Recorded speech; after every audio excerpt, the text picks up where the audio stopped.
વડોદરા શહેરમાં લક્ષ્મીપુરા પોલીસ સ્ટેશનના પોલીસ કર્મીઓ અને બુટલેગરો વચ્ચેનો એક વિવાદિત વિડીયો સામે આવ્યો છે। વાયરલ વિડીયો મુજબ બુટલેગર ગુરુપ્રસાદને ત્યાં 4 જેટલા પોલીસ કર્મીએ રેડ કરતા આ બુટલેગરે અન્ય જગ્યાએ બુટલેગર રોહિત કથિરિયા દ્વારા મોટી માત્રામાં દારૂનું વેચાણ થતું હોવાનું જણાવ્યું હતું।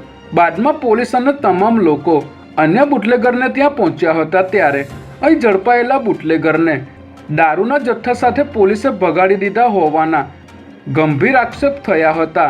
જોકે લક્ષ્મીપુરા પોલીસે એક્ટિવા લઈને ભાગી છૂટેલા રોહિત કથિરિયાને ઝડપી લઈ વિદેશી દારૂની બોટલો જપ્ત કરી હતી।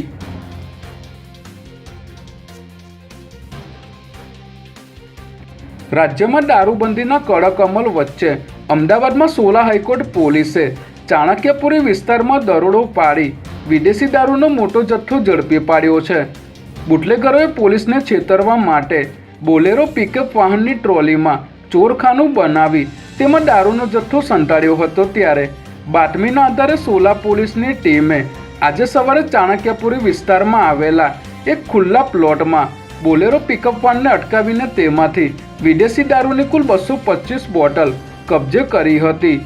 પોલીસે આ મામલે નરસિંહરામની ધરપકડ કરી આ દારૂ અમદાવાદમાં કોને પહોંચાડવાનો હતો તે દિશામાં તપાસ હાથ ધરી છે।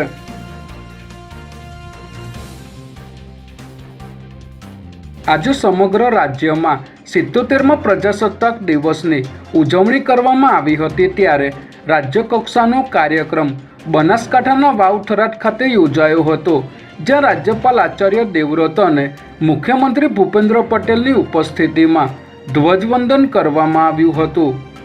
વાવ થરાદ ખાતે આયોજિત રાજ્યકક્ષાના મહોત્સવમાં રાજ્યપાલ આચાર્ય દેવવ્રતે મુખ્યમંત્રી ભૂપેન્દ્ર પટેલની ઉપસ્થિતિમાં ધ્વજવંદન કરાવ્યું હતું અને ધ્વજવંદન દરમિયાન આકાશમાંથી હેલિકોપ્ટર દ્વારા પુષ્પવર્ષા કરવામાં આવી હતી।